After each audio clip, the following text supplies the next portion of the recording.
듣기만 해도 산업과 기업이 저절로 이해된다.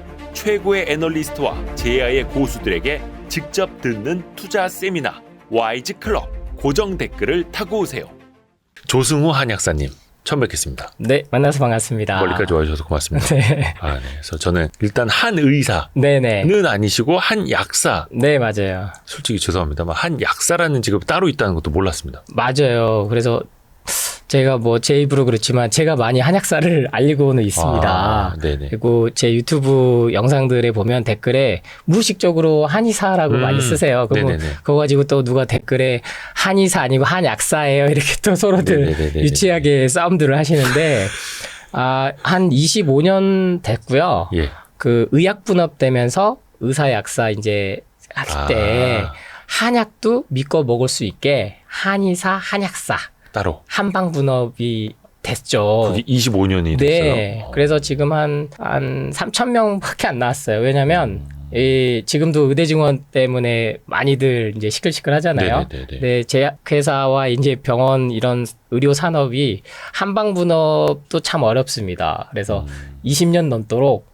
전국에 약대 3개밖에 없어요. 그래서 한약대가 따로 있는 게 아니고 약대 한약학과가 따로 있습니다. 약대 한약학과. 네, 약학과, 한약학과. 그래서 저는 이제 한약학과를 나온 거고, 저는 이제 한약 전문으로 하기 때문에 한약국이라고 이제 이름을 지은 거죠. 한약. 예, 이제 예전에 이제 정말로 우리 할아버지 세대 때 했던 게 한약방이고, 똑같이 약사 면허권자로서 이제 약국인데 한약국으로서 특히나 저는 이제 일반 의약품조차도 양약은 취급을 안 해요. 제가 이제 아파봤던 경험이 있기 때문에 그래서 굳이 약 안 먹어도 우리 몸은 웬만한 거는 자연 치유가 될 수 있다. 네네네. 그런 메시지로 이제 최고의 치유는 예방이다. 그래서 이름도 예방원 한약국. 예방원. 네, 그래서 돈은 많이 못 벌고 있습니다. 예방을 하니까. 네, 예방하면 건강한 사람들이. 맞아요. 약을 팔 이유가 없거든요. 아니 근데 우리 조승우 한약사님이 32살에 시한부 판정을 받으신 적 있으세요? 네. 그래서 저는 첫 직장은 금융맨으로 시작했어요. 은행 다니셨다고? 네. 예. 은행원으로 시작을 했고 돈 욕심이 엄청 나더라고요. 우리 돈을 만지니까. 맞아요. 네. 돈 만지고 또 부자들 보니까 어떻게 해야 하면 그럼 도저히 이거는 저는 근데 은행 처음 들어갔을 때 제 목표가 은행장이었거든요. 네. 그러니까 항상 저는 꿈은 크게 가졌어요. 그럼 엄청 열심히 일하셨겠네요. 다른 사람들. 맞아요. 카드 왕도 하고 뭐 청약저축도 막 제일 많이 판매하시고 하루에 막 20개씩도 할 때도 있었고 펀드도 많이 팔고. 와. 근데 한 3년 차 되니까 이건 한계가 있다. 네. 그러면서 이제 은행을 나왔고 그때 이제 아메리카노가 원두가 시작됐었어요. 네. 그래서 이제 커피 사업에 뛰어들었고 제가 직접 이제 로스팅부터 유통 판매까지 그러니까 생산 제조부터 해서 판매까지 다 했었거든요. 아니 그 안정적인 은행을 나와서 네, 맞아요. 커피 유통 사업을 시작하셨다고요. 그러니까 부모님은 좀 마음을 많이 아파하셨죠. 왜냐하면 막 그쵸, 은행 들어가기 전에. 네, 부모 입장에선 자식이 뭐가 됐든 노동을 하기 시작한 거니까. 안정적인 직장. 네. 근데 돈은 그래도 벌었어요. 왜냐하면 그때 정확히 원두가 믹스해서 원두 커피로 넘어가는 시장이 됐었고. 그러니까 당연히 로스팅을 직접 하니까 커피도 많이 먹었고. 그러니까 불면이 올 수밖에 없었는데 저는 이게 커피 때문이라고 생각을 안 했어요. 그래서 신경불안이 오고 뭐 비염 아토피 오고 뭐 허리 아프고 그러니까 염증이 몸에 쌓이니까 그러면서 저도 여느 환자들처럼 병원을 다니면서 진통소염제 먹고 또 검사해보면 또 강지석 척추형 검사까지 해봤으니까요. 그거 검사하는데 진짜 아프거든요. 척추에다가 이렇게 주사바늘 꽂아가지고 그 당시 때는 맞지도 않았어요. 그 부작용들이 그때 많아가지고 그런 검사까지 다 받았는데도 안 돼서 대학병원 갔더니 이거는 문제가 있다 심장에. 심장에요? 네. 수치를 보더니 결국에는 그래서 관상동맥 조영수까지 받았어요. 32살에. 예. 네, 그랬더니 다행히 스텐트 시술할 정도는 아니지만 동맥경화가 와서 이제 약을 항상 먹어야 된다. 그러니까 진단명은 그거였죠. 불안전성 협심증. 그러니까 원인은 모른다는 거죠. 지금 많은 분들이 제일 병원 가면 답답한 게 원인을 모른다 하잖아요. 네네네. 네, 근데 그게 결국에 원인은 다 답이 있었다는 거죠. 그래서 저는 그 이유가 먹는 식생활 습관이 내가 문제가 있었구나. 돈을 많이 벌려고 밤낮 없이 일하고 그리고 또 밤낮없이 일해야 되니까 당연히 커피 많이 먹고 또 밤에 잠 안 오니까 술 먹고 자고 야식 먹고. 제 얘기인가요? 이거 듣고 계시는 여러분도 저거 내 얘기 같은 이러신 분들 분명히 많이 계실 거예요. 맞아요. 그래서 제가 그렇게 건강을 한번 읽고 나서 다시 공부를 시작해서 내린 결론은 때를 놓치면 안 되구나, 이 건강도. 내가 지금 젊다고 해서, 내가 지금 안 아프다고 해서, 내가 지금 건강검진 수치가 정상이라고 해서 절대 몸이 이상이 없다고 생각하면 안 되는구나. 그 메시지를 이제 예방원 한약국 하면서 정말로 병원에서 포기하신 분들이 많이 와요. 말기암 환자부터 해서 더 이상 현대의학에서 약물로 치료를 하다 안 되신 분들, 수술도 안 되신 분들, 그런 분들하고 한 10년 정도 상담을 하면서 이제 받았던 느낌들, 메시지를 이제 책으로 펼치기 시작했고, 첫 책인 채소과일식이 그래도 많은 사랑을 받아서. 채소과일식? 네, 제목이 참 없었어요. 그 수많은 책들 중에 채소과일식으로는 한 명도 안 했어요. 우리나라 책 중에. 그 책이 이제 1년 만에 10만 부 넘게가 나갔기 때문에 와. 이번에 이제 제 자기계발서 첫 책이 5번째 책이기도 한데, 예. 그 사이에 이제 뭐 완치 시리즈부터 해서 제가 10년간 공부하고 수많은 환자들 상담하면서 느낀 걸 쉽게 이제 좀 전파를 드리려고 했고, 그러다 보니까 오늘 이렇게 와이스트리트까지 오게 되었습니다. 저희까지 들러주셨어요. 저희가 영광이죠, 뭐. 근데 이제 채소 과일식이라는 게, 그러니까 그 전에 그부터 여쭤봐야 돼. 그럼 지금은 건강하신 거예요? 잠시만요. 안 건강하시구나. 네.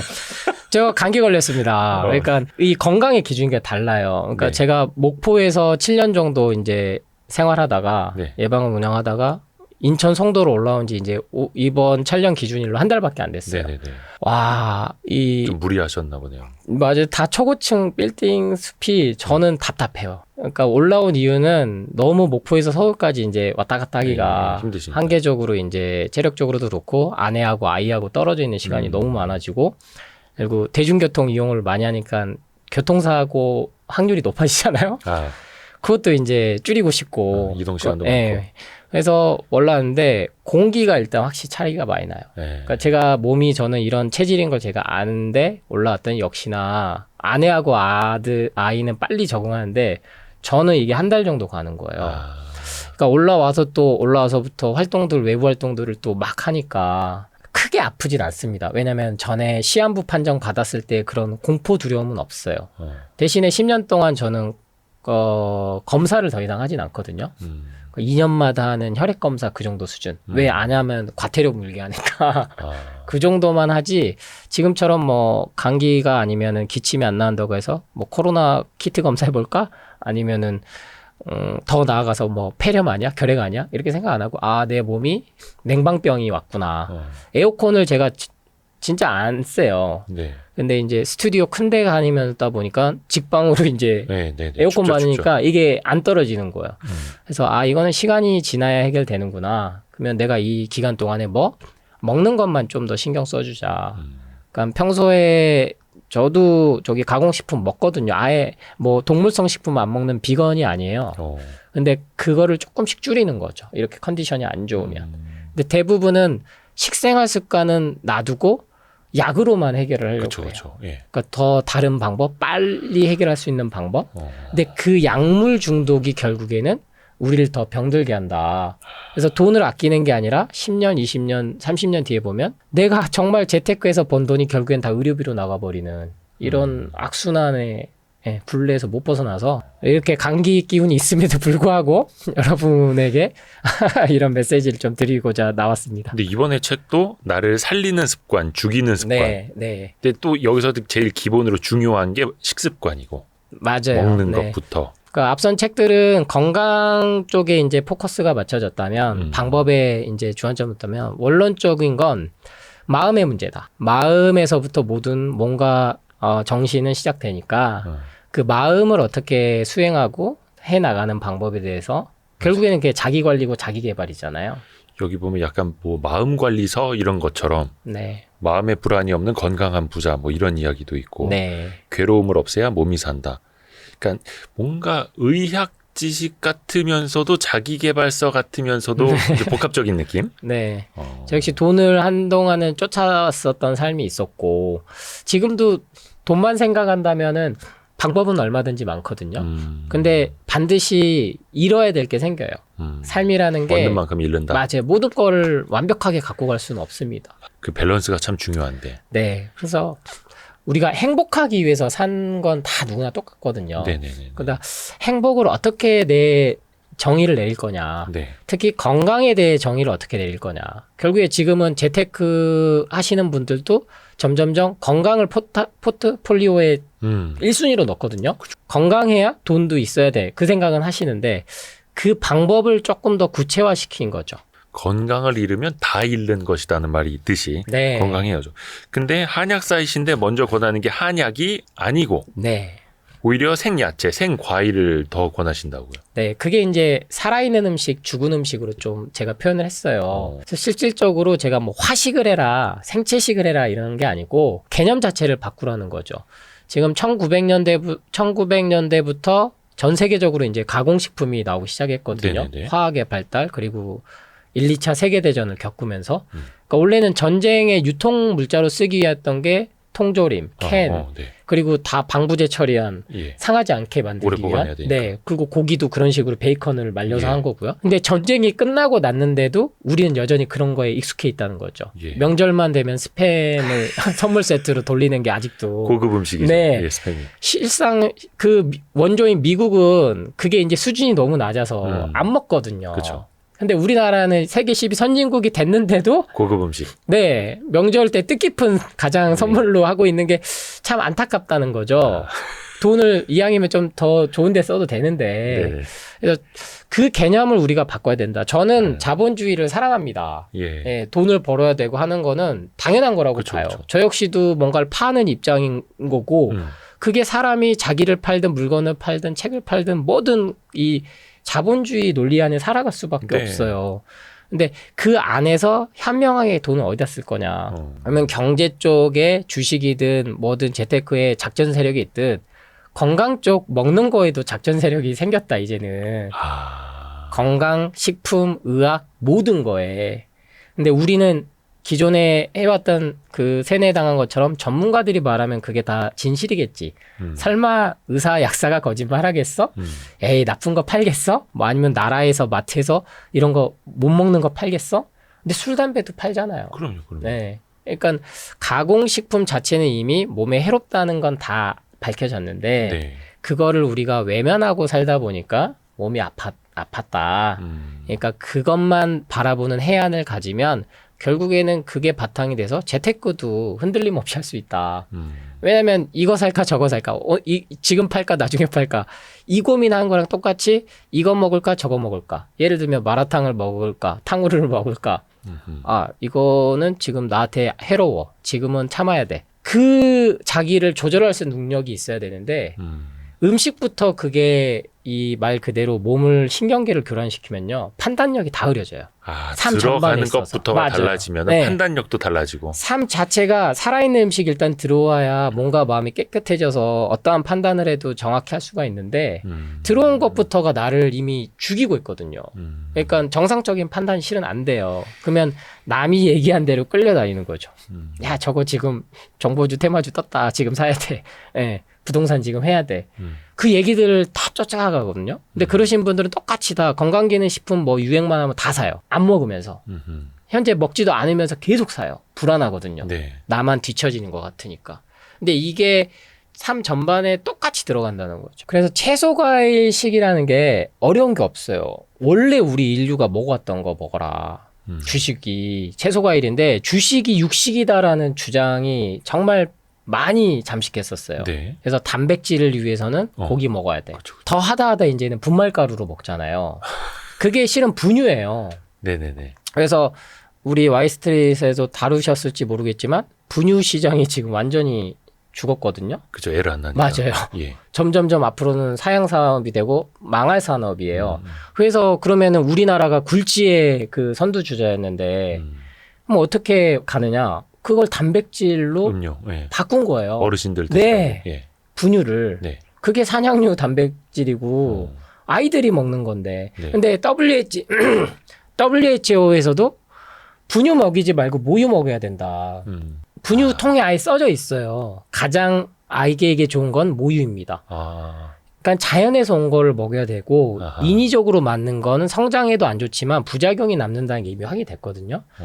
그러면은 굳이 안 먹어도 될 우유 분유를 나이 들어서 먹는다? 아, 아닌 거죠. 마케팅에 그러니까 이건 하나의 정말 획기적인 저는 그런 거 아주 정말로 CEO 입장이든 그 경영진 입장에서 저는 그거는 대단한 거라고 봐요. 그 회사 입장에서는 이윤을 내야 되니까. 잘 만들어냈다. 맞아요. 근데 그게 실상 우리 몸에 좋을까라고 생각해 보면 지금 유제품도 먹지 말라고 이렇게 점점 연구 결과가 나오는데 네네네. 그 이유는 딱 그 쉽게 설명드리면 소화가 안 돼요. 단백질이 가장 소화가 어렵습니다. 아, 예, 탄수화물, 단백질, 지방이 3대 필수 영양소에서 네네. 이거는 현대 과학이 밝혀낸 진실이니까. 그러면 단백질이 소화가 안 돼? 근데 이 단백질 쉐이크를 매일 삼시세끼 먹어도 될까? 이게 흡수가 될까? 배출도 안 돼요. 왜냐하면 원래 먹어왔던 타입이 아니니까. 근데 제가 잘 몰라서 그런데 고기는 이제 잘게 씹어서 네. 먹어야지 소화가 된다라는 개념인데 음료로 타서 마시는 거면 가루니까 네네. 물이 액체가 되니까 더 쉽게 소화가 되는 거 아니었어요? 맞아요. 그 논리로 해서 저는 항상 말씀드려요. 채소 과일도 똑같이 갈아 먹든지 착즙으로 해서 드셔라 제가 이렇게 간단하게 네. 언제 당근 씹어 먹고 있고 언제 사과 하나 먹고 있어요. 지금 뭐 시간도 없는데. 그랬던 공격이 야 그거 그렇게 먹으면 뭐 영양소 파괴돼 아니면은 그 가는 순간에 다 영양소 없어져 식이섬유 못 먹으니까 먹을 필요 없어 아니면 혈당 올려 이랬단 말이에요. 네. 그러면 똑같이 가공식품은 이미 다 영양소 파괴되고 아, 예. 그리고 그렇게 갈아서 하면은 뭔가 흡수율이 높아져서 부작용이 온다라고 이게 상식적으로 연결이 되는데 같은 논리라면. 네. 철저하게 근데 한쪽 정보만 주니까 이게 흡수율이 높으니까 이건 효율이 더 극대화될 거야. 이 마케팅이 먹힌 거죠. 네네네. 근데 지난 10년 넘게 그 결과 보디빌더 하신 분들이 그걸 제일 많이 먹었단 말이에요. 단백질 쉐이크. 네. 닭가슴살 먹기 지겨우니까 대체용품으로. 그 결과 부작용들이 너무 많이 나왔어요. 네. 그래서 보디빌더 하신 분들이 스스로 이렇게는 안 되겠다 해서 이제 채소과일식으로만 해도 근육을 만들 수 있다. 그게 이제 비건 빌더라고 표현하거든요. 철저하게 동물성 단백질을 안 먹고도 두부라든지 콩, 뭐 채소 과일에도 그런 단백질이 공급이 되거든요. 그렇게 해서 근육을 만드는 분들이 전 세계적으로 너무나 많아요. 그러니까 논리가 안 맞는 거죠. 근육을 위해선 반드시 동물성 식품, 성장을 위해선 고기를 먹어야 된다라는 게 이 1940년대 이후로 민주산업화를 시키는 가장 1등 공신이 축산업, 낙농업이었단 말이에요. 세계 선진국들이 가장 먼저 했었던 게 영국부터 시작해서. 예. 그러면 축산업, 낙농업의 입장에서는 이 고기를 많이 팔아야 되니까 거기에 맞는 정보만 줄 수밖에 없는 거예요. 그렇죠. 그러니까 당연히 사람은 주식이 육식이다라는 얘기까지 정보까지 나와버린 거고. 근데 실제로는 이제는 거짓말은 할 수 없거든요. 고기는 하루에 30에서 40g 이상 먹어봤자 소화도 안 되고 흡수도 안 되고 에너지로도 안 쓰이고 내 배출도 안 되고. 고기가요? 네. 왜냐하면 무항생제가 아니고 목초를 먹고 자란 애들이 아니고 다 사육돼가지고 그렇죠. 사료 먹죠. 동물성 사료 그게 광우병의 시초였거든요. 소가 소를 먹으니까. 네네네. 그리고 항생제 맞추고 성장 호르몬 촉진제 맞추고 그게 인간한테 고스란히 다 오기 시작한 거죠. 그러니까 몸이 그런 게 염증으로 돼서 아프기 시작하니까 항산화 물질인 영양제를 먹으세요. 네. 또 고기를 줄이면 되는데 여기다가 또다시 화학 첨가제를 또다시 넣으니까 일시적으로 뭔가 달라지는 기분은 나요. 분명히. 그게 이제 플라시보 효과로 설명을 드리는데 네. 실제로 인간은 가슴을 그냥 열었다가 닫는 것만으로도 실제 수술한 사람보다 더 징후가 나중에 그 몸이 좋아지는 실험 결과도 너무나 많아요. 그러니까 제약회사 병원들도 이 플라시보 효과가 제일 골머리 아픕니다. 실상 그냥 밀가루 약 주나 이 약 주나 밀가루 약 먹었을 때 효과가 동등해 버리거든요. 그러니까 사람이라는 게 내가 이거 내 몸에 좋겠지 하고 생각하고 먹으면 실제 몸이 그렇게 바뀌어요. 그러니까 그 임상 시험할 때도 네. 위약 대조군이 꼭 맞아요. 필요한 게 그거잖아요. 근데 위약 대조군 자체가 이미 의미가 없어져 버린 거예요. 이 사람이 뭘 먹는다라는 거 인지만 해도 네. 몸이 좋아지고 통증이 완화돼 버리니까. 그 2차 대전 때였나? 몰핀이 부족할 때 아무거나 물량 놔주고 몰핀 맞았어. 맞아요. 괜찮아질 거야. 하면 맞아요. 진짜 괜찮았다고 막. 맞아요. 그게 물론 이게 일반적인 다 전체 얘기는 아닙니다. 네. 근데 이게 현대 2000년대 들어서 심리학이 더 연구를 많이 했을 거 아니에요? 사람에 대해서, 네. 마음에 대해서. 네. 그럼 이 심리학하고 특히 하버드대 보건연구학이 그걸 많이 하는데 이 심리학 쪽이 이제 병원 쪽하고 연계해서 실험을 많이 했어요. 그랬더니 실제로 중요한 게 마음이네. 사람 몸이 거기에 정신을 지배를 받네, 몸이. 근데 이 진실은 제약회사는 제일 싫어하죠. 왜냐면 굳이 그럼 사 먹을 이유가 없잖아요. 그래서 약간 좀 세뇌를 당한 측면도 맞아요. 있다. 저희가 계속 비트코인 사야 된다, 세뇌당하는 거랑 똑같아요, 지금. 그러면 그 살아있는 음식이라는 게 어디까지예요? 그 개념이. 예를 들어서 네. 콩 같은 것도 좋다고 하는데 그러면 이제 콩을 두부로 만들면 맞아요. 얘는 산 거예요? 죽은 거예요? 어디까지를 봐야 돼요? 그러니까 이게 딱 이분법적으로 나눌 수는 어렵죠. 네네. 왜냐하면 불의 발견이 그리고 불을 이용해서 조리를 하고 그리고 제가 이제 전통 약재인 전통 원료인 한약을 전공을 안 했다면 이 개념이 더 없었을 거예요. 근데 한약은 약을 달여서 네네. 우려서 나오는 그쵸, 그 그쵸. 효과거든요. 예, 예. 그럼 얘는 죽은 음식이냐 그렇게 말하기도 어렵다는 거죠. 그래서 차 문화가 그래서 많이 발달을 해왔던 거고. 근데 지금 현대사에서는 무조건 다 가열된, 이게 화식이라고 하는데, 가열된 것만 먹으니까 문제가 생겼다는 거예요. 그러니까 예전처럼 자연에 있는 거 그대로 하는 데에서 최소화하면서 생활을 한 게 아니고, 지금은 집에서 요리한 걸 떠나서 공장에서 나온 음식을 먹잖아요. 아예. 네. 삼시세끼를 다 남이 만들어준 음식. 그러니까 이게 표현을 공장에서 나온 음식이라고 하니까 확 와닿네요. 네. 그러니까 대량 생산. 공장에서도 어떤 거 나오는 걸 이제 먹는지 선택을 하는 게 중요하다. 방금 말씀하신 것처럼 콩은 실제로 가열했을 때 두부 형태로 만들었을 때 단백질 흡수율이 높아진 게 식품 영양학에서 확인이 됐어요. 네. 그러니까 전통 방식이 다 이유가 있었던 거죠. 어떤 음식, 특히 고사리 같은 경우는 가열 안 하고 먹으면은 이게 발암 물질이 있는데 가열을 했을 땐 그 발암 물질은 없어지고 몸에 좋은 약성은 높아지는 게 확인이 된 것처럼 예. 그러니까 모든 거를 갖다가 이거는 다 무조건 생식해야 돼, 무조건 화식해야 돼 이렇게 볼 게 아니고 과일 정도는 과일은 우리가 원래 가열해서 안 먹잖아요. 네네, 그죠. 뭐 저기 돈가스 집 가면 항상 그 위에다가 막 이렇게 후르츠 해가지고 다 익혀갖고 주는데 그렇게 통조림에 든 과일을 원래 먹지 않았었다고요. 네. 그러니까 제가 말씀드린 건 최소한 채소 과일 정도는 생으로 좀 먹어야 된다. 매일. 예. 그래서 이제 이거가 어려우니까 갈아서라도 먹어라, 착즙해서라도 드셔라 했더니 지금은 대기업이 제 여담입니다만 제가 레몬의 강조를 엄청 했다고요. 네네. 레몬의 효과에 대해서. 예. 그러니까 이게 유행처럼 돌았었는데 레몬이 공격을 또 엄청 받았어요. 왜? 레몬 자체를 먹으면은 비타민제 먹을 필요가 없잖아요. 특히 비타민 C를. 네네. 네. 그래서 레몬은 산성화시킨다, 몸을. 예. 그리고 속쓰림 갖고 온다. 이 마케팅이 먹혀가지고 레몬을 한 10년 동안 거의 안 드시다가 제가 한 2, 3년 동안 다시 레몬부터 시작해보세요. 레몬수 드세요. 그러니까 지금 레몬 착즙이 우리나라 지금 아마 몇 년간 붐으로 갈 거예요.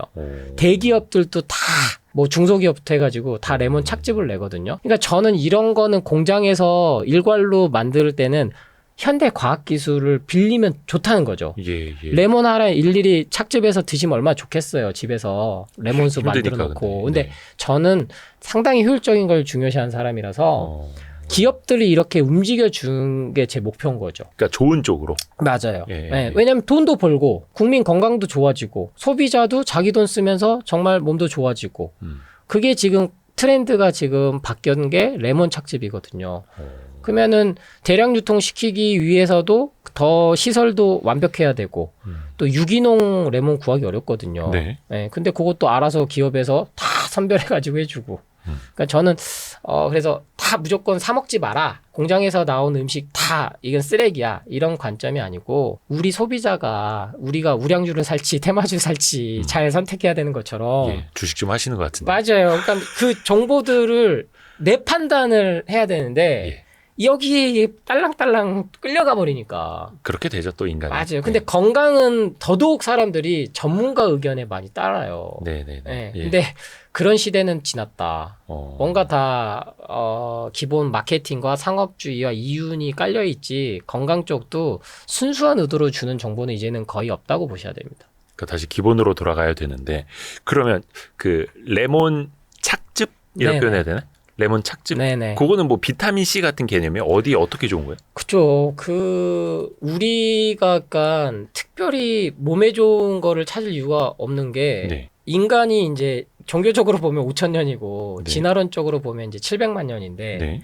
오랫동안 먹어왔던 음식이 실은 우리 주위에 살아남은 거예요. 네. 근데 동서양을 이제 놓고 보니까 현대 이 제약회사가 비타민 C로 만들기 시작했던 그 시작이 이 영국의 대항해 시절에 예, 그때 이제 선원들이 배에서 막 지금으로 진단명이 이제 괴혈병이라고 나왔지만 네. 그때는 말린 고기만 줬거든요. 예. 근데 이거를 뭐 방법이 없잖아요. 뭐 이제 잇몸에서 피나서 뭐 그 정도로 죽겠어 했는데 막 죽어버렸단 말이에요. 네네. 그래서 그거를 뭘로 하지 했더니 레몬으로 이제 대체가 됐더니 아무도 안 죽는 거예요. 그 괴혈병이 피가 멈추지 않는. 네. 예. 계속 이제 출혈이 나는 건데 몸 안에 이제 그러니까 괴사가 되는 거죠. 네. 근데 그게 비타민 C의 부족이라는 게 이제 나중에 밝혀졌던 거고. 그러니까 소량만 필요해요, 실은. 비타민, 무기질, 미네랄은 지금처럼 매일 먹을 필요가 없습니다. 그 알약을. 메가도스. 네. 그래서 저는 메가도스 정말 효과 봤다는 분도 계시고 메가도스를 엄청나게 전파하고 계시는 분들도 있어요. 네네. 근데 제가 그거 자체를 나쁘다고 저는 생각 안 해요. 다만 이미 고용량은 부작용이 확인이 됐고 임상의학적으로 이게 효과가 있으면 암 환자들한테 쓸 수밖에 없거든요. 약성이 확인이 되면 그건 약물로 넘어가야 돼요. 근데 고용량으로 했을 때 부작용이 너무나 큰 게 확인이 돼서 약물로 개발이 안 되는 거예요. 적어도 그래도 사람한테 부작용이 확인된 거는 약으로 쓰기가 너무 심한 거는 쓰기가 어렵거든요. 네. 뭐 항암제 정도 아닌 이상은. 그래서 비타민 C도 레몬 하루에 한 개면 충분한데 네. 그거를 사람들이 이제 만들어 먹기 어려우니까 영양제로 먹기 시작했던 거고. 네. 근데 현대 의학에서 현재 나온 기준은 영양제로는 효과가 없다. 그냥 있는 그대로 자연에서 먹어야지. 칼슘제. 제일 대표적인 게. 네네네. 그 다음 비타민 D. 네. 고용량 먹었을 때 대려 심장마비 온다. 그 다음 이제 제일 최악의 정보가 지금 오메가3거든요. 네. 우리 대표님도 오메가3 먹고 챙겨 드실 있는데. 수 있는데. 지금 말씀하신 건 다 먹고 있는데 네. 이만큼씩 털어놓고 맞아요. 있는데. 그게 근데 몸이 더 수치라든지 이게 좋아지는 게 아까 말씀드렸던 플라시보 효과예요. 근데 이게 장기간 됐을 때 네. 문제가 생긴다는 게 확인됐다는 거예요. 장기간 막 10년이고 특히 우리나라는 진짜 매일 먹거든요. 이렇게 잘 챙겨 먹는 민족이 없어요. 오늘 아침에도 먹었는데. 네. 그러니까 저는 반드시 그래서 3개월 드시면 한 6개월은 쉬었고 드셔라. 네네네. 매일 먹을 이유는 없고 차라리 음식을 편하게 드실 수 있는. 그래서 레몬을 먹으면 항산화 성분이 거기에요. 그러니까 영양제들 다들 마케팅이 항산화잖아요. 네. 활성산소 뭐 네. 산소 쓰레기를 없애준다. 그리고 당연히 그렇게 되니까 독소를 배출해 주니까 피부가 좋아지고 변비가 네네. 없어지고 네네네. 그럼 눈도 건강해지고 왜 간하고 콩팥을 해독해 주거든요. 예. 그러니까 제가 이렇게 얘기하면 약장수 같잖아요. 근데 이 효과가 레몬에 다 있는 거예요. 채소 과일에. 그건 그냥 집에서 이렇게 짜서 드실 수 있는 거니까. 네, 저는 그래서 처음에는 레몬 물 담가놔라. 그래서 하루 시작은 반드시 물 한 잔. 이제 예. 그걸 음양탕으로고 표현하고 찬물 먹지 말라는 거죠. 찬물하고 뜨거운 물 섞어서 반드시 하루 시작은 물로 시작하고 미지근한 물로. 그 다음에 레몬수를 챙겨줄 수 있으면 먹고. 이제 레몬을 썰어서 슬라이스해서 물에다가 담궈놨다 먹어야 되는데 그게 어렵고 레몬이 다시 유행을 타니까 온 기업들이 앞다퉈서 이 레몬 착즙을 그것도 유기농 레몬을 구해서 착즙을 한 거를 물에 타먹게 해주었단 말이에요. 근데 실제 그렇게 먹고 여성분들이 너무나 효과를 많이 본 거죠. 비타민C 그렇게 먹었을 때는 안 좋아지던 게 그게 살아있는. 그래서 채소 과일은 유통 과정 중에 살균 멸균 할 수밖에 없죠. 대용량으로 공장에서 나오는 그쵸, 건 그 살균 멸균을 순간 하더라도 원물 자체가 갖고 있는 그 항산화 성분이 있기 때문에 다 파괴되진 않아요. 물론 그래서 제가 항상 말씀드린 게 40도 이상 60도 이상 넘어가면 이 항산화 성분 효소는 파괴된다. 그래서 있는 그대로를 먹는 게 좋지만 압축했을 때 착즙했을 때는 그 흡수율이 높아져요. 4배 정도나 더 높아지거든요. 원물을 먹었을 때보다. 그러면 채소 과일은 그 항산화 성분이 훨씬 더 빨리 몸에 오는 거죠. 예. 그랬더니 이제 마케팅 반대적인 거에서 야 그러면 혈당도 올리는 거 아니야? 당 공격을 하기 시작한 거예요. 네네네. 근데 이거에 대한 임상 근거는 하나도 없습니다. 연속 혈당 측정기를 지금 많이 차시거든요. 네네네 맞아 일반인들. 네, 그래서 혈당 스파이크로 이제 공포불안 두려운 마케팅을 주기 시작한 건데 뭐만 먹어도 이제 혈당이 바로바로 나오니까. 네. 근데 거기 했을 때 공복에 아니면은 정해진 그 식생활대로 했을 때 과일을 먹었을 때 이게 말 그대로 팍팍 악취는 그게 없다. 과일은 완만하게. 당연히 100에서 200 사이는 정상적인 거거든요. 네. 근데 이거를 갖다가 150, 뭐 140 이렇게가 맞춰버리니까 공복혈당이 101만 돼도 당뇨 전 단계. 식후혈당 150 넘으면 당뇨. 이렇게 해버리니까 사람들이 안 먹어야 될 약을 먹고 안 먹어야 될 당뇨에 관련된 가공식품을 또 돈 주고 사 비싸거든요, 그거. 그런 것들을 먹게끔 하는 건데 정작 과일은 안 먹는다는 거죠. 네. 다시 기본으로. 맞아요. 이게 참 간단한데 이렇게 생각하면 돼요. 그렇게 채소 과일이 혈당을 올리고 인간을 공격했다면 우린 진작 멸종했을 텐데 그러지 않나? 예. 저희가 사자랑 싸워서 육식을 해오진 않았을 거 아니에요. 네네네. 지금도 싸워도 지는데 1대1로 붙으면. 근데 채소 과일을 그렇게 수천 년 동안 먹어왔는데 건강히 잘 살아왔는데 예전에가 더 오래 사신 분이 많았거든요. 예전에 치매 이렇게 많이 걸리지 않았어요. 그 질문이 있습니다. 일단 그 레몬수 먼저 좀 정리를. 네네네. 왜냐면 저기 보면 그 간혹 이제 식당에 가면은 요만한 이제 보틀에다가 레몬 얇게 썰어서 띄워 놔서 그러니까 레몬 향 나게 해주는 물 있거든요. 네네. 그건 너무 약한가요? 좀 더 진해야 되나요? 저는 그 정도만 드셔도 저는 참 몸에 변화는 준다.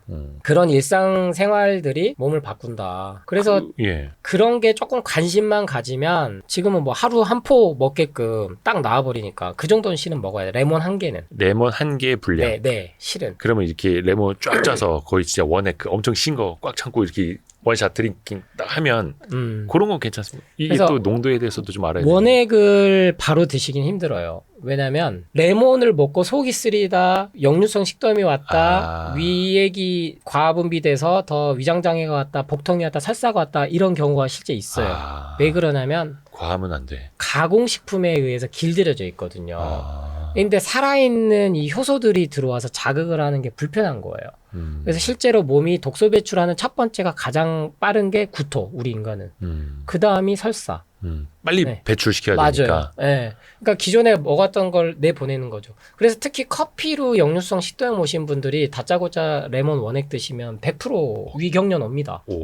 그래서 레몬 수로 말씀을 드린 거고. 연하게. 네, 그래서 레몬 한 개 정도 슬라이스 돼서 그 물을 하루에 용량으로 따지면 1리터 정도 돼요. 예. 하루 동안 이제 갖고 다니시면서 드시는 거죠. 이제 다음 주부터 이 안에 레몬이 들어갑니다.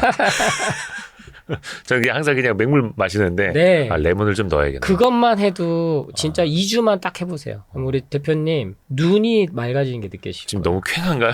눈이. 네. 너무 쾌한가? 피곤하잖아요. 네네. 네. 제 스스로 한번 임상을 해보겠습니다. 네. 여러분이 이제 좀 간파하실 수 있는지 꾸준히 봐주세요. 제가 뭐 레몬 사업 안 합니다. 그러니까 이것도 이제 뭐 이미 뭐라 그러니까 제약사 아니면 네. 식음료 회사에서 뭐 먼저 막 출시하고 그럼요. 있겠네요. 네, 지금은 대기업까지 완전히 뛰어들어서요. 저는 그러니까 이런 트렌드로 바뀌면 소비자도 좋고 기업도 좋고 모두 다 윈윈이라는 거죠. 레몬수 하나만으로도 달라질 수 있다. 그러면 영양제가 필요 없다. 또 신기한 게 제가 잘 몰랐거든요. 근데 이게 또 유행인가 봅니다. 네. 까주스라는 게 있어요. 까주스? 레몬 착즙은 원래 있어 왔던 거고요. 제가 이제 제 두 번째 책인 완전 배출에 CCA라고 명명을 했어요. 그러니까 채소과일식 첫 책으로 인해서 채소과일식 먹으면 알겠어. 좋은 건 알겠어. 레시피를 달라는 질문을 요청을 너무 많이 받았어요. 네. 왜냐면 지금은 그런 시대예요. 정보가 뭔가 탁꼭 씹어주는 걸 좋아해요. 네. 네, 그래서 저도 제가 아파왔던 과정 중에 먹었었던 것들, 저도 무수히 많은 임상을 제 스스로도 했고 공부를 했기 때문에 그럼 그 조합 중에 당근, 양배추, 사과 이 세 가지를 꼽은 거죠. 여기 그 약자죠. 네, 캐럿, 캐비지, 애플. 그래서 우리가 이미 ABC는 많이 접하셨을 거예요. ABC 주스. 네, 애플, 비트, 그것도 이제 캐럿. 근데 이게 ABC가 한동안 유행하다가 꺾였던 게 주스에 대한 공격이 일시적으로 늘어났거든요. 어떻게요? 과일은 주스로 먹으면 안 돼. 혈당 올려, 지방간 갖고 와. 그래서 이렇게 씹어서 섬유질까지 먹어야 식이섬유까지 된다. 먹어야 네. 돼. 그러니까 유행에 싹 들어갔죠. 특히 그 비트는 조금 소화가 안 되신 분들이 실제로 있거든요. 우리나라 같은 경우는. 그리고 구하기도 조금 어려웠었고요. 예. 그래서 그래서 구하기도 쉽고, 그리고 이 세 가지 조합을 제가 꽂은 거는 사과도 못 드신 분도 있고 당근도 따로 못 드신 분이 있어요. 특히나 양배추는 맵고 아려서 더더욱 못 드시는 분이 있고, 그래서 아예 양배추 안 드신 분이 많아요. 근데 이 세 가지 같이 먹으면요 오히려 잘 먹습니다. 맛있어요. 어떻게 뭐 갈아서 이렇게 네, 배합? 저는 그래서 갈아서 그래서 당근 같은 경우는 보통 손바닥만한 크기가 한 개에 150에서 200g인데 네. 요거 2개 정도 넣고 그 다음에 양배추는 한 보통 크기로 하면 이 정도로 해서 4분의 1 정도를 넣으면 좋은데 그 초급자는 조금 매워요. 그러면 8분의 1 정도 그람수로 따지면 한 200g만. 예. 그리고 사과 중과 2개. 그러니까 비율로 따지면 2대 1대 2의 비율이 되는 거죠. 400g, 200g, 400g 이런 식으로. 그래서 이거를 3개를 같이 갈아서 먹든지 착즙해서 먹으면 그 효과를 훨씬 더 극대화시킬 수 있다. 그냥 먹는 것보다. 그냥 하나하나 따로 네. 먹거나 뭐 하나씩 먹는 것보다 같이 먹을 때 이 네. 배합 비율로. 네. 이거는 그러면 조승호 한의학사께서 다 이렇게 어디 해보신 거예요? 그쵸. 매칭을. 이것도 저도 그 처음에 아팠을 때 암 환자들이 뭘 먹나부터 공부했거든요. 왜냐면 10년, 20년 전이었기 때문에 제일 최고로 큰 병이 암이었어요. 지금은 암은 실은 큰 병이 아닙니다. 뭐 조기 발견만 한다면. 아니, 조기에 발견을 하니까 더 문제가 되거든요, 암은. 모르고 살면은 그냥 30년, 40년 그냥 건강하게 살아요. 근데 너무 빨리 발견해도 문제가 되는 거예요. 왜? 전이가 되니까. 얘 좋아지면 뭐합니까? 갑상선 좋아지면 뭐하냐고. 그 다음 유방으로 가고, 그 다음 자궁으로 가고. 결국에는 10년에서 20년 사이에 다 퍼지거든요. 그게 현재 암을 수술하고 항암요법하고 방사선요법이 잘못됐다라는 게 이미 결론은 났어요. 근데도 방법이 그거밖에 없다라고 생각하니까 그렇게 접근을 하고 있는 거고. 근데 저도 10년 전에, 20년 전에는 그렇게 알고 공부를 했죠. 근데 암 환자들이 뭘 먹나 봤더니 즙을 그렇게 먹었어요. 녹즙.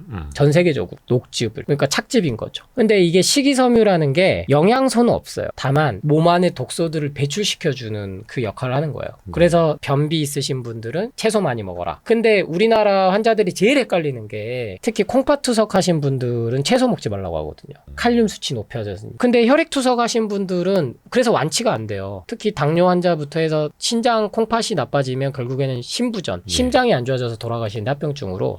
채소가 정말 몸에 좋다고는 하는데 이거를 또 칼륨 수치 높이니까 못 먹게 한다? 이게 모순적이라는 게 제가 이제 공부를 하면서 생각을 한 거죠. 근데 이미 모든 세계 석학들이 이 기존에 나와 있었던 패러다임이나 의학적인 것도 역시 과학이기 때문에 이 가설들에 대해서 끊임없이 의문을 제기했거든요. 그럼 결국에는 인간의 몸은 자연에서 온 그대로 채소 과일에 있는 걸 먹었을 때 몸이 좋아지지 약물로는 안 되는구나. 아직 의학 수준이 그 정도까지는 안 된다는 걸 받아들인 거죠. 물론 제가 그 예방원 카페를 운영을 하거든요. 네이버에서. 네. 지금 한 3만 명 가까이 계시는데 거기 계신 분들은 직접 매일 드십니다. 원물을 이만큼 먹어요. 400에서 500g을 WHO도 먹으라고 하거든요. 채소를. 네. 채소 과일을 마음껏 드세요. 그러면 그런 분들도 이날은 이렇게 먹고 삼시세끼 계속 그렇게 먹으면 심심하잖아요. 뭐 어쩔 때는 갈아서도 먹고 어쩔 때는 착즙해서도 먹고. 그러니까 샤브샤브처럼 데쳐 먹는 건 아니고. 그렇게는 안 먹어요. 원물로. 근데 방금 말씀하신 것처럼 화식으로 드실 때도 있고. 그러니까 기본 바탕이 그 상태에서 어쩔 때는 또 치킨 먹고 싶을 때는 먹고 라면 먹고 싶으면 먹고. 네. 그걸 이제 일탈이라고 저는 이제 표현을 해놓고 네. 그런 거는 다시 반성 의미로 사진 찍어서 올리세요 이렇게 뭐 하기도 하는데 그러니까 그런 분들이 전 세계적으로 이미 너무 많이 나왔다는 거죠. 그래서 제가 갈아서 드세요, 착즙해서 드세요. 다시 이제 이거는 의학적으로 이미 검증이 된 겁니다. 확인이 됐습니다라고 말씀드리니까 CCA 주스가 지금 어마어마하게 나왔어요. 네. 그래서 홈쇼핑에도 저도 그래서 저는 홈쇼핑에 이런 게 많이 나왔으면 좋겠거든요. 그래서 제가 모델도 조금 하고 있고 실질적으로 CCA 이거 이름을 그러면은 제가 직접 만드신 거죠? 명명을 한 거죠. 까주스라고 까먹지 말라고. 네. 누가 까준다는 건 아니고 네, 이렇게 네, 하나하나 네. 까주는 건 네, 아니고 네. 이름은 외우긴 쉽네요. 까주스. 맞아요. 네. 근데 그 비슷한 거 똑같은 거를 그러면 다른 식품회사나 이런 네. 데서도 막 만들고 있는 네. 거고요. 지금 어마어마하게 많이 나왔어요. 시장이 커졌네요. 네. 왜냐면 먹어보니까 그렇게 10년 동안 유산균 먹고 뭐 다이어트 기능식품 먹고 비타민 챙겨 먹고 글루타치온 먹고 계속 나온 거 먹어도 변비가 안 잡히신 분들은 방송에 안 나와요. 비염 아토피가 해결이 안 되신 분들은 안 다뤄줍니다. 근데 그런 분들이 결국에는 이거 한번 해볼까? 2주만 해보세요. 제가 그래서 되게 많이 했던 말이 해봤어거든요. 재테크도 안 해보면 안 되잖아요. 그죠. 해봐야 되죠. 해봐야 해요. 실은 그 두려움 불안을 극복을 해야 되고. 근데 채소 과일 특히 주스 형태에 대한 두려움 불안을 어마어마하게 주입을 시켜놨어요. 근데 전제는 그거죠. 무첨가. 그래서 저도 항상 얘기하는 게 액상 과당, 즉 옥수수 시럽 전분 이런 거 그 설탕으로 만든 게 문제지 과일의 과당 자체가 인간을 공격했다면 인간은 살아남을 수가 없다. 그리고 이미 전 세계적으로 프루테리언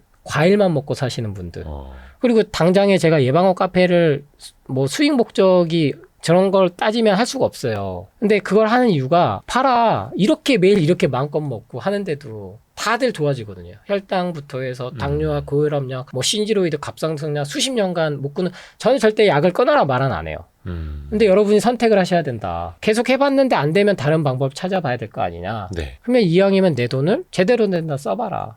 그래서 저는 이제 실천을 지난 몇 년간 알려드렸더니 드디어 기업들이 움직이기 시작한 거죠. 그러면 편하게 사서 먹어라. 그 대신 뭐 기왕이면 유기농 무첨가. 아하. 네, 그 기준에 부합을 하는 이 소비자가 현명한 이 해안을 갖게 되는 거죠. 그 원물 자체도 유기농일 때. 제일 좋죠. 왜냐면 지금은 참 안타깝게도 채소과일 공격하는 게 농약이고 네, 토양 오염이고 네, 과일의 과당만 너무 높였다. 그 조금 비쌀 것 같은데요? 그게 그러니까 박리담의 영향인 거예요. 개인이 유기농을 따로 사 먹은 거면 더 비싸죠. 3-4배 비싸요. 더 비싸죠. 일반 채소과일보다. 근데 지금처럼 우리 아들 아니면 딸이 직접 챙겨 먹긴 힘들어. 아니면 우리 대표님도 직접 만들어 드시긴 어려워요. 아, 그렇죠. 네. 근데 이게 유기농으로 대량으로 구매해서 믿고 먹을 수 있게 안전하게 공정한 그 제품은 그 효과가 뭐 가격으로 비하면 내가 들일 시간과 정성을 돈으로 산 겁니다.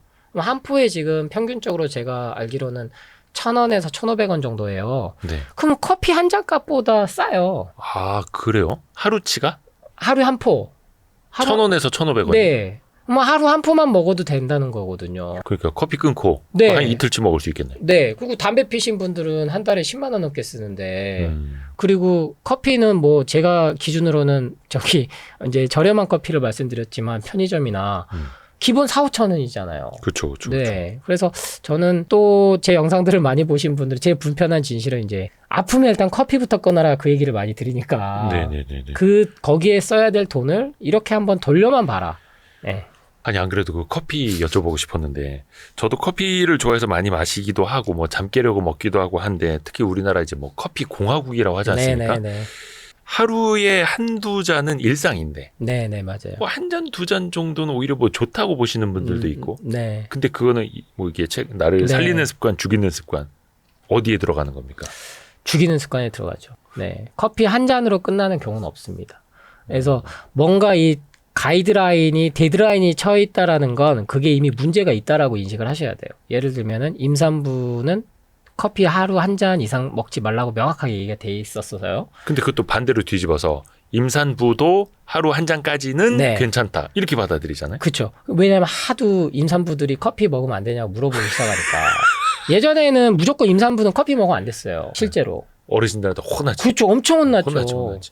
그러니까 그렇게 생각하면 돼요. 지금 애들도 커피 못 먹게 하잖아요. 네. 애들 커피 우유만 먹어도 거기에 카페인이 들어가 있거든요. 네. 애들은 못 먹게 하죠. 근데 애들한테 나쁜 음식이 어른한테 좋겠어요? 그러네. 왜냐하면 나이가 들수록 소화 기관은 떨어집니다. 노화 때문에. 예. 근데 청소년기는 돌을 씹어 먹어도 되는 나이인데 지금은 저희는 돌 먹으면 죽잖아요. 근데 커피 먹으면 그게 몸에 좋겠냐는 거죠. 그래서 카페인 때문에 이제 그게 나온 건데 카페인은 약물이거든요.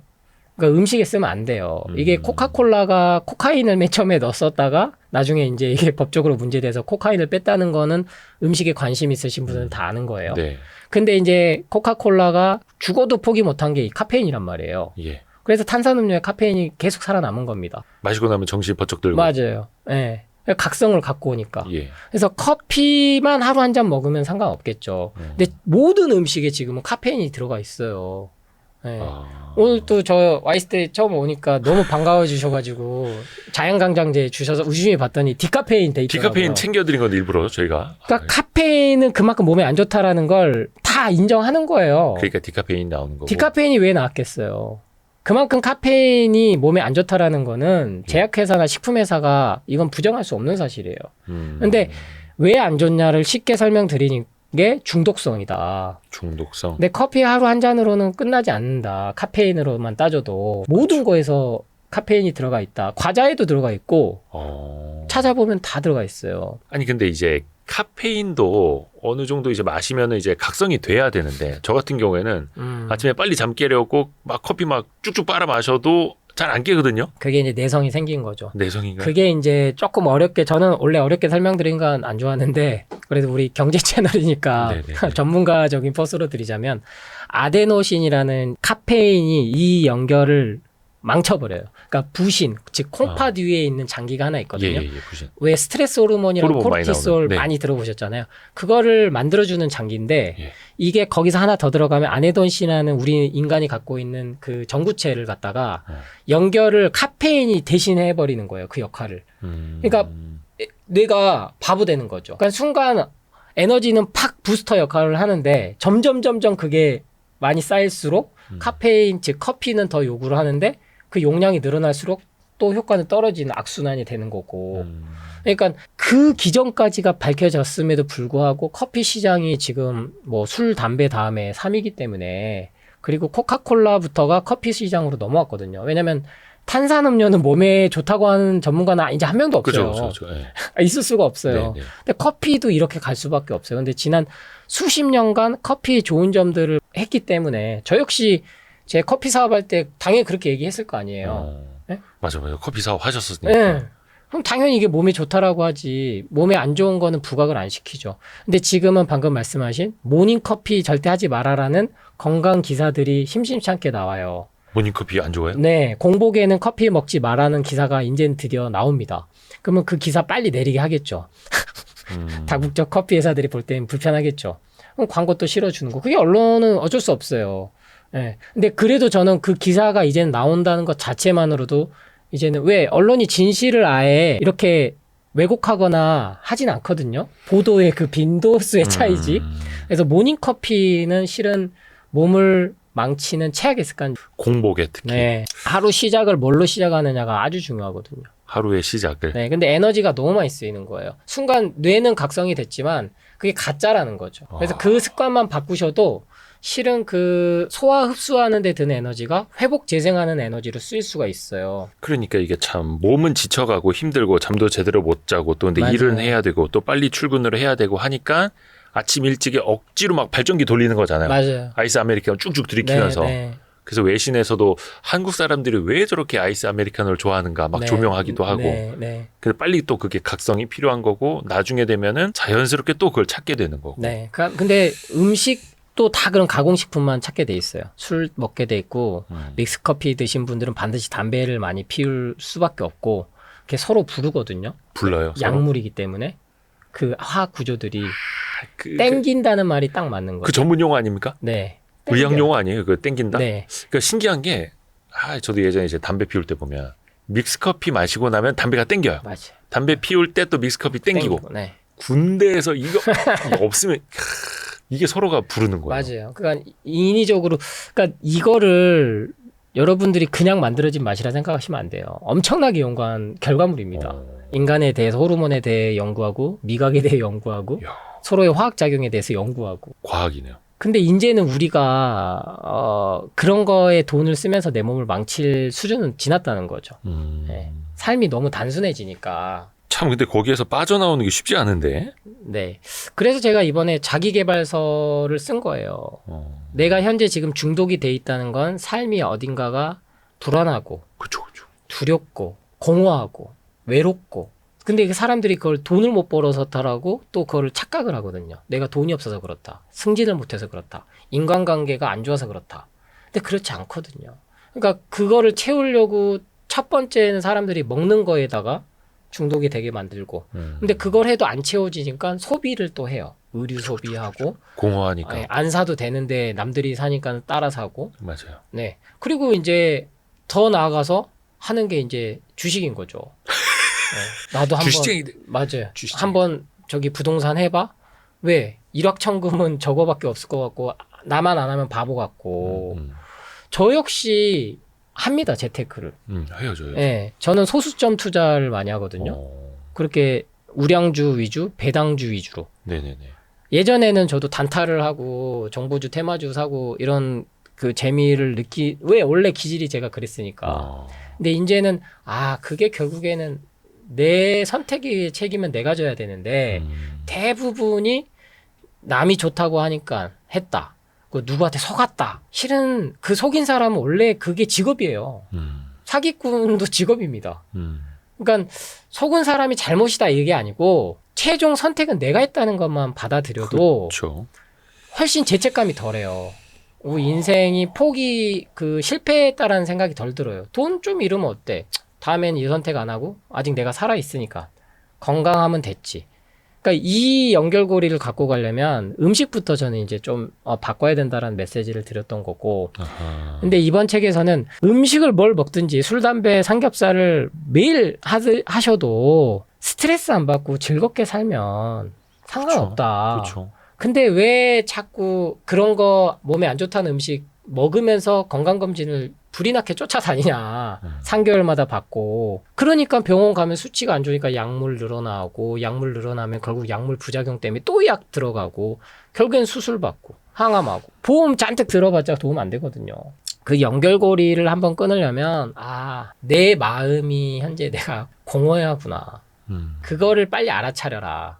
네. 그러면 원래 인간은 원래 그렇다. 마음이 원래 변덕이 죽을 듯 하고, 하루에도 수십 번 변하는 게 사람 마음이고, 사랑하는 사람 옆에 있어도 외로운 거고, 그러면 결국에 저는 그 방법을 죽음에 대해서 좀 직시해라. 인간이라는 게 원래 이렇게 불안하고 그 두렵고 공포불안 마케팅에 끌려다닐 수밖에 없는 게, 죽음이라는 존재를 인지하는 이제 포유류 중에 물론 죽음을 인식합니다만 종교, 문화, 사회, 정치까지 모든 게 이렇게 퍼져서 문화가 발달한 종족은 우리밖에 없거든요. 네, 네. 그래서 종교가 수천 년 동안 인간을 지배해왔고 그리고 죽음을 이용해서 모든 게 상술이 생겨났고 하다못해 장례식 할 때 수의라도 더 좋은 거 그쵸. 입혀서 하고 싶은 게 사람 마음이 들게 만든 거고 300만 원짜리 입히면 그렇지. 더 좋은 데 가신다. 더 효자하는 거 같고 네.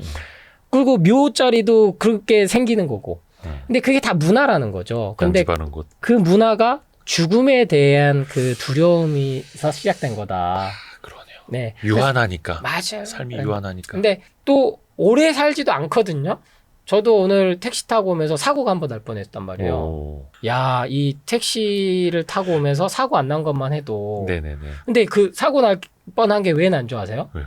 사거리에서 버스하고 두 대가 부딪혔는데 네. 이 택시 기사분이 그 사고 난 거 구경하다가 앞차 바득 간 거예요. 제가 약간 브레이크를 꽤 밟은 거죠. 네네네네. 그러니까 그 사고 났으면 여기도 못 왔겠죠. 그러니까 반대로 생각하면 감사할 일 투성인 거죠. 그쵸. 네, 제가 지금 인천 송도 올라와가지고 감기가 안 난다고 맨 스트레스 받고 왜 이렇게 기침이 안 났지? 몸이 어디가 문제가 있지? 이렇게 생각한 게 아니고, 오늘 또 살았다. 오늘 또 교통사고 안 나고, 이렇게 무사히 우리 이대호 대표님 만나가지고 즐거운 시간 가졌다. 무사히 집에 가면 사랑하는 아내하고 아이가 날 기다려주고 있지. 이렇게 마음에 가면 아내가 잔소리를 해도, 고생했어요. 애 보느라고 뭔가 스트레스 받았겠구나 이렇게 되는데 집에서 살림만 하고 밖에서 돈 벌어 왔는데 말이야 애 하나 키우는 게 뭐 이렇게 힘들다고 같이 그렇게 했는데 그 다음날 아내가 교통사고로 죽어버려요. 그러면은 평생 이제 화병으로 사는 거예요. 그러니까 옆에 있는 사람이 그리고 지금 있는 가족이 평생 같이 있다라고 생각을 하시면 안 돼요. 그쵸. 그러니까 나부터가 내 삶이 언제 끝날지 모른다. 이게 이제 자칫하면 건강염전적 불안증을 떠나서 그 강박이 집착이 생기면 비행기도 못 타, 차도 못 타. 이렇게 병으로 가버리는데 그쵸. 원래 그렇다는 걸 알잖아요. 저는 예방을 오신 분들하고 이렇게 진단을 제가 할 수는 없어요. 약사기 때문에. 의료법 위반입니다. 그거는. 근데 다만 현상을 듣고 저도 그래요. 이 한마디밖에 안 합니다. 저도 불안합니다, 마음이. 오신 분만 그런 게 아니에요. 인간은 원래 다 그래요. 그렇죠. 그러니까 위로와 공감만 해줘도, 근데 병원에서 이거 받기 어렵거든요. 공감해 줄 시간이 네. 어디 있습니까? 네. 3분, 5분 만에 이제 빨리 나가 주사 맞고 이제. 그래서 약속. 저는 심하신 분들, 특히 자살충동 있으신 분들은 반드시 신경정신과 가시라고 저는 안내드려요. 그렇죠. 필요한. 심리상담센터 가셔라. 신경정신과 가서 약물로 치료하셔야 된다. 왜냐면 죽는 거보다는 약물 부작용이 낫거든요. 일단 살아야죠. 그러니까 그렇게 이 관점을 조금 바꾸면 저는 재테크도요 너무 잘할 수 있을 거라고 봐요. 왜냐면은 전 비트코인은 지금 못 갖고 있어요. 왜냐면 지금 들어가면 왠지 내 스스로 지는 것 같기도 하고. 네네네. 그리고 그거에 내가 끄달려 다닐 걸 제가 아는 거예요. 제 깜냥이. 몇 천만 원 이 폭은 그 내가 변동성을 못 견디죠. 인간. 감당을 네. 못한다. 내 이 성향이 과거의 성향도 그렇고. 네. 그래서 지금은 차곡차곡 그냥 몇십 달러 몇 달러 이 배당주 떨어지는 거에 장기 투자 그것도 필요합니다. 그럼요. 네, 그러니까 멀리 보면서 그지만 가까이 당장에 그 돈을 모아서 나중에 내가 한강뷰가 있는 아파트를 보고 악착같이 돈 벌어야지 생각하고 당장 아내하고 아이하고 보낼 시간을 나중에 그렇게 보내버리면은 나중에 아내하고 아이는 안 놀아줘요. 그렇죠. 네. 왜? 같이 보낸 시간이 없으니까, 공감대가 없으니까. 근데 나라도 그 시간까지 건강하면 다행인데 대부분 40, 50대 그렇게 열심히 사시면 60대에 가서요 남는 건 병원밖에 없어요. 네. 진단이 계속 나오니까. 그래서 저는 그 삶의 고리를 분명히 한 번은 끊어야 되는 건 죽음이라는 거에 대해서 내가 어떻게 죽을 건지. 왜냐면 저도 이제 40대 중반이지만 20살까지 저는 살면 그 삶은 성공했다고 봐요. 네. 꿈이 너무 소박하신 거 아닙니까? 안 죽었잖아요. 네. 지금 굶어 죽는 아이들이 매년 1000만 명이 넘어요. 그렇죠. 전 세계적으로. 그리고 포탄 맞아서 죽는 애들이 지금도 하루에 몇천 명이 나와요. 근데 우리나라는 분단 국가임에도 불구하고 지금 몇십 년 동안 큰 위험이 없어서 그거에 무뎌진 거예요. 근데 이 삶이 교통사고로 저는 자연사라고 얘기를 하거든요. 급발진이든 전기차든 화재든 갑자기 목숨을 잃을 수 있는 가장 확률이 높은 게 지금은 교통사고거든요. 근데 이게 재수가 없어서 운이 없어서 내가 전생에 죄를 많이 지어서 사주팔자 뭐 조상 묘를 잘못 써서가 아니고 그냥 이 자연의 일부 중 하나로 들어온 거예요. 생활 자체가. 근데 이렇게 생각하면은 아 내가 태어나서 여지껏 살아있는 것 자체만으로도 난 성공했구나. 내가 부동산도 해보고 주식도 해보고 아니면 하고 싶은 거 특히 저는 결혼해서 자식을 20살 넘어서까지 키우신 분들은 그건 성공한 인생이라고 말씀드리거든요. 저는 제 인제 애가 4살이에요. 항상 제 늦게나 하셨네요. 네, 아내랑 얘기해요. 얘 15살, 즉 독립시킬 수 있는 나이로 전 15살 보거든요. 15이요? 네. 예전에는 다 장가 가서 애를 낳았는데 15이. 그건 너무 옛날 얘기 아닙니까? 그래서 전 그렇게 살아야 된다고. 지금 가장 힘든 이유가 5, 60대가 예. 자식 때문에 힘들어요. 자식 때문에. 집착을 너무 많이 해. 자기는 사랑이라 그러고 자식 뭐 장가 보내주고 손주 봐주고 뭐 이렇게 못 해줘서 그것 때문에 하지만 실은 그거 집착이거든요. 그러니까 분리가 돼야 되는데 부모 자식이. 가족은 실제로 운전면허에 딱 정확히 나와 있어요. 부모, 즉 장인 장모까지만 직계만 그 가족보험이지 형제는 가족보험 안 돼 있습니다. 네. 그러네. 네. 그러니까 실은 가족 개념이 다시 세워져야 돼요. 그러니까 부모 자식 간에도 그러니까 저는 저희 아내랑 그런 거를 얘기를 많이 한 거죠. 우리는 아이한테 집착하지 마. 그래도 집착이에요. 저희 아내는. 아니 어쩔 수 없죠. 네. 이해해줘야 돼. 딸 바보 아들 바보 가지고 부부싸움 진짜 많이 해요. 예. 남편하고 아내가 서로 특히 남자들이 유치하거든요. 그건 맞아요. 그래서 아내가 자식한테 항상 애정을 많이 준다고 삐져요. 나는 열심히 돈 벌었는데 안 챙겨주고 애들만 챙긴다. 실제로 엄청 싸워요. 그럴 수 있어요. 그리고 그거를 부부 소통을 안 하니까 완전히 각방 쓰고 점점 나이 들수록 따로 놀고. 네. 근데 그게 실은 당연한 건데 반대로 생각하면 그걸 소통을 해서 아, 나 좀 유치하긴 한데 내가 그 질투가 나네? 나 좀 챙겨줘. 그 얘기를 하면은 아내도 아, 맞아. 우리 남편 때문에 애들이 있는 거지. 애들은 결국 떠나보낼 손님이지. 이 생각하면은 부부가 다시 50대, 60대 때 같이 그게 진짜 인생의 동반자고 가장 큰 축복이거든요. 계속 밖으로만 도는 거죠. 따로따로. 그러니까 사실 그런 현대인들은 모든 걸 다 가진 것 같고 모든 것이 다 이제 충분한 상태에서 살고 있지만 그 안에서 공허감이 생기는 거고 네. 그게 또 마음의 병이 몸의 질병으로 맞아요. 이어지고 네네. 그래서 이 책에도 보면은 죽이는 습관 중에 하나가 또 이제 마음에서부터 올 수도 있는 거고. 네. 야.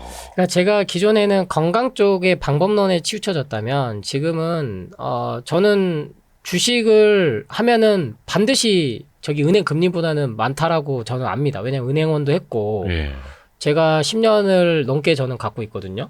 어떤 걸요? 우량주를요. 오. 그러니까 배당 금액만 왜냐면 주식이 아무리 떨어졌다 올랐다 해도 배당금이 입금이 되잖아요. 네네네. 그렇죠. 근데 이걸 못 기다리는 거예요. 사람들이 대부분 그렇죠. 네. 이거 10년 기다리면 분명히 어떠한 저기 1년 연봉치도 나오는데도 불구하고 근데 그게 근본적으로 정보가 부족해서 개미라서 아니면은 외국 기관이 흔들려서 이게 아니고 내가 중심이 없는 거예요. 실은. 계속 휩쓸려 다니는 거죠. 여기 뭐에 써야 되니까 깨버리고 뭐 해야 되니까 팔아버리고 남들 다 팔 때 나도 팔아야 되는 거고. 그렇죠. 네. 그래서 궁극적으로는 제가 마음에 대해서 이번 책에서 계속 다룬 겁니다. 그런데 이제 지난 10년간 그리고 제가 살아오면서 아직은 어린 나이지만 그래도 깨달았던 거, 얻었던 것들 결국엔 근데 마음 부분이고 저 역시 근다고 스트레스 안 받냐? 받아요. 실은 오늘 또 여기 와이스트에 오기도 했지만 오기 싫은 거예요. 갑자기 어제 저녁에 네. 너무 애가 이제 밤새 이제 좀 끙끙대니까 그러니까 아침에 가기 싫다. 저도 그 생각이 든다는 거죠. 똑같이 회사원들 출근하기 싫다는 것처럼 그 생각은 누구나 다 드는 건데 마치 TV에 보면 연예인들은 완벽해가지고 저 사람은 모든 걸 소화를 해내고 네. 근데 그 사람들은 꼭 번아웃이다고 외국을 막 가잖아요. 그러면 나도 왠지 번아웃이 와서 지금 외국 여행을 가야 될 것 같고 그리고 나도 뭔가 인생을 잘 마무리하려면 인생 바프 한번 찍어야 될 것 같아서 바디 프로필 찍으려고 열심히 또 다이어트 기능식품 먹고 살 빼가지고 또 그다음 요요 짠뜩 오고 그게 다 정해진 마케팅 논리대로 따라가게 만드는 거거든요. 왜 그렇게 유행 따라서 하냐는 거죠. 원론적인 건 이미 삶은 정해져 있는데 삶이 크게 다르지 않는데 저는 오늘 또 그래서 오늘 이렇게 오랜만에 촬영을 즐겁게 하는 게 오랜만이에요. 왜냐면 그 전까지도 저도 뭐 조회수에서 벗어날 수는 없거든요. 그렇죠. 네, 그러면은 주어진 대본대로 하고 거기에 또 맞아요. 이렇게 유행을 시키고 인구 이렇게 회자가 돼야 또 되는 거니까. 근데 이렇게 와이스트리 채널에 와가지고 편하게 얘기할 수 있는 것 자체가 저한테는 또 즐거움이고 행복인 거죠. 아유, 감사합니다. 네, 그래서 저는 이 와이스트리 구독자분들이나 이 영상을 보신 분들도 행복을 너무 멀리 찾지 마라. 오늘 순간에 행복해야 된다. 지금 순간에 괴로우면 그거는 결국에는 내가 마음의 선택을 지금 너 괴로울 거야? 아니면 즐거울 거야? 그러면 사람들이 핑계를 너무 많이 대. 몸이 어디 아픈데 괴롭죠. 뭐 자식이 이러니까 괴롭죠. 뭐가 돈을 못 벌었는데 괴롭죠. 그 상황에서도 웃을 수 있거든요. 그게 저는 SNS의 순기능이라고 봐요. 순기능이요? 네. 유튜브, 뭐 인스타, 페이스북에 정말 순기능은 팔다리 없으신 분들, 선천적이든 후천적이든 장애 입으신 분들이 너무나 행복하게 삽니다. 예. 자식이 정말 팔다리가 다 없는데도 정말 그 행복한 미소로 자식을 키우고 본인이 팔다리가 없는데도 자식을 육아를 하고 아니면은 노동을 하고 그걸 보면서 반성보다는 어떠한 상황에도 결국에 중요한 거는 내가 선택하는 내 마음이 문제이구나. 그럼 그 마음을 내 몸을 믿고 자기 확신이 있으면 건강은 저절로 좋아져요. 백날 건강 수치, 건강검진 수치 안정권에 있다고 해도 오늘 갑자기 암 진단 받잖아요. 그게 인간의 몸이거든요. 그래서 스트레스, 욕망, 욕심, 집착 거기서부터 벗어나려면 뭔가 저는 그래서 소비를 현명하게 해야 된다. 주구장창 지금 소비 안 하고 살 수는 없어요. 네, 나 혼자 뭐 산에 들어가 살 수는 없으니까. 그러니까 자연이 그렇게 프로그램이 인기가 있는 거고. 나는 자연인이다. 네. 절대 그렇게 못 사니까 네. 그냥 동경하면서 보는. 대리만족하는 거거든요, 실은. 근데 현실에서 너무 저한테 이런 얘기 하실 수도 있죠. 넌 직장인 아니니까. 너는 자영업하고 뭐 그래도 먹고 살만하니까. 저 대출 많아요. 저기 목포에서 인천 올라오면서 저 월세 삽니다. 네, 자가가 없어요, 저는. 그러니까 전에도 대출로 살았지만 지금은 더더욱 집도 안 팔리고 대출 껴놓은 집도 안 팔리고 월세 사니까 저희 아내 이제 스트레스 받죠. 근데 아내한테 얘기하죠. 자기는 마음 편하게 살고 나는 스트레스 받는데 막 이러고. 올라오게 시켜놓고 뭐 한 것 다 할 것처럼 해놓고 그럼 저는 또 얘기하죠. 또 잘 될 거야. 또 왜 그래. 그리고 근데 거기다 대놓고 조금 기다리지 말이야. 그거 못 기다리고 남편 이렇게 바가지 긁는다고. 그러면 이제 예전에 많이 해보신 것 같은데. 그렇죠. 네. 지금도 저도 싸워요. 저도 부부 싸움하고 근데 더 이상 이혼하자는 얘기는 안 하는 거죠. 이혼하자는 얘기. 그렇죠. 예. 네, 그래서 네, 그 금물이죠, 경험이 금물. 임종 체험 같이 갔다 오고 나선 더 이상 이혼하는 얘기 안 해요. 제 영정 사진 찍는 거 보고 아내가 그렇게 우는 거 보고 그리고 저도 아내 관뚜껑 딱 들어가는 순간에 그걸 체험을 다 네, 하는 거예요. 같이. 그 내용도 제가 책에 넣었는데, 그러니까 제 개인적인 것들을 많이 넣었죠. 유튜브에서 이런 얘기 처음 드리거든요. 그 경험을 하니까 이 사람이 영원히 내 옆에 있는 게 아닌데 싸울 이유, 다시는 이혼하자 말 안 해야지. 저는 이게 병이었던 것 같아요. 근데 대부분이 그래서 이혼을 많이 해요. 대부분 부부들이 그렇죠. 가까이 있으니까 소중함을 모르고. 맞아요. 근데 MZ세대들 2030은 참을 이유가 없잖아요. 재혼 삼혼하는 것도 전 능력이라고 생각하거든요. 네. 이런 얘기하면 이제 아내한테 욕먹겠지만. 당연하죠. 네. 근데 그것도 얼마나 시대가 바뀌었으니까. 그래서 자식이 없으면 저는 재혼 삼혼 하는 것도 능력이고 그거는 돈하고는 상관없는 것 같아요. 나이 70이 넘어서도 애를 얻을 수 있는 것도 능력이고 남성적 입장에서 그렇지만 네. 같이 임사체험 갔는데 이제 관뚜껑 닫을 때 막 이러고 많이 예스 막 이런 근데 대부분은 거기서 느끼시더라고요. 저도 그래서 제가 직접 체험하고 나니까 말기암 환자 특히 웰다잉 하시려는 분들 그런 분들한테 임종체험 많이 권하면 정말 피드백이 많이 오고 그러고 나서 신기하게 진짜로 제가 이런 얘기 웬만하면 잘 안 하거든요. 뭐 먹고 좋아졌다 뭐 이렇게 좋아졌다 싹 좋아지신 분이 많아요. 수치상으로도. 그러니까 삶이 내가 너무 집착했구나 생명에. 제일 중요한 마음이다. 뭘 먹어도 즐겁게 드셔라. 마음. 거기서부터 모든 게 또 시작이 된다. 맞아요. 네. 제가 이렇게 말씀드리고 책을 다 읽고 예방원 오신 분들이 제일 안타까운 게 공복에 일어나서 몇 시부터 몇 시까지는 이거 먹고 나서 까주스 먹고 나서 몇 분 있다가 밥 먹어야 되고 밥 먹고 나서 몇 분 있다가 또 이거 먹어야 되고 이러신 분들이 진짜 있어요. 그럼 제가 얘기하죠. 말씀만 들어도 저 지친다고. 피곤하지 않으시냐고. 그러니까 잠이 안 오죠. 제가 이렇게 얘기해요.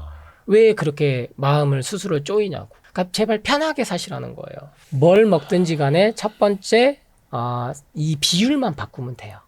비율만 전에 생활의 비율. 맞아요. 생활의 비율. 동물성 식품 지금 소, 뭐 돼지, 닭 이거는 발암물질이라는 거는 이미 밝혀졌어요. 특히 가공육, 햄, 비엔나 소세지. 근데 이거를 주구장창 먹으니까 문제가 생기는 거거든요. 그래서 이 비율 줄이고 채소 과일식 그리고 이게 나는 바빠 시간 없어 그냥 레몬 착즙, 까주스, 당근 주스 그리고 일상생활 하시면서 커피 대신 버섯차 그렇게 습관만 조금씩 일주일에 4일이나 3일만 이렇게 하셔도 몸은 반드시 회복합니다. 왜? 그게 원래 인간이 가진 힘이에요. 그게 자연 치유력이고 림프 시스템을 이해하면 이게 뭐 미신이 아니라는 거를 이제 알 수 있어요. 림프 시스템이 현대의학에서 밝혀낸 거고 예전에는 이게 혈자리라고 표현을 했던 거고 네. 조금 더 서양에서는 압통점이라고 통증점이라고 표현했던 거고 그래서 뭐 귀에 모든 장기가 있다 뭐 발바닥에 장기가 연결돼 있다 네네네네. 그게 이제 림프 시스템을 이해하면서 온 거거든요. 그래서 암이 완치가 안 되는 건 이 림프 시스템을 다 절제를 해도 세포는 다 퍼져 있다는 거죠. 암세포는. 그래서 절대적으로 유방을 절제해도 이거는 완치가 안 되네. 갑상선 드러냈더니 더 빨리 퍼지네. 네. 이 데이터는 다 나와 있습니다. 지난 20-30년 동안. 근데 당장 수술 안 하면 병원 망하잖아요. 그럴 수밖에 없어요. 코로나 되니까 사람들이 병원 안 가버렸잖아요. 그죠? 네. 영화관만 망한 게 아니고 병원도 많이 망했습니다. 환자가 없으면 제약회사는 망해요. 제약회사는 주주의 이익을 있게 한 강력한 단체입니다. 군수업체보다 더 강력한 게 제약회사, 식품회사예요. 왜냐하면 군수업체는 대놓고 주식을 상장을 못 하잖아요. 이게 반하는 거니까. 네. 살생이잖아요. 근데 식품과 제약은 우리한테 나쁜 걸 주겠어? 줄 수 있어요. 누굴 위해서? 주주의 이익을 위해서. 제가 자본주의에 대해서 정확히 이해를 하니까 이 메커니즘을 아니까 건강까지도 연결이 된 거지. 제가 이 경험들이 없었다면 설마 그러겠어? 못 벗어났을 거예요. 훨씬 시간이 오래 걸렸을 거예요. 근데 저는 여러분들이 저도 이 죽을 고비를 넘기고 느꼈지만 대부분은 50대, 60대 때 안 걸리고 나서 그리고 한참 항암하고 10년 있다가 전이 되고 나서 이걸 깨닫거든요. 이 시간을 단축하실 방법은 책을 좀 읽으셔야 돼요. 이런 영상들 보시고 공부를 하셔야 돼요. 네. 일단 당장 나는 자연인이다처럼 어디 숲으로 들어갈 수는 없겠지만 그럼요. 네. 마음부터라도 조금씩 내려놓는 연습. 그래서 저는 채소 과일식은 마음 수행이다. 다이어트? 소비 중독에서부터 벗어나셔라. 불필요한 것부터 줄이시면 당연스럽게 몸은 적정 체중을 찾아 나간다. 지금은 과잉의 시대다.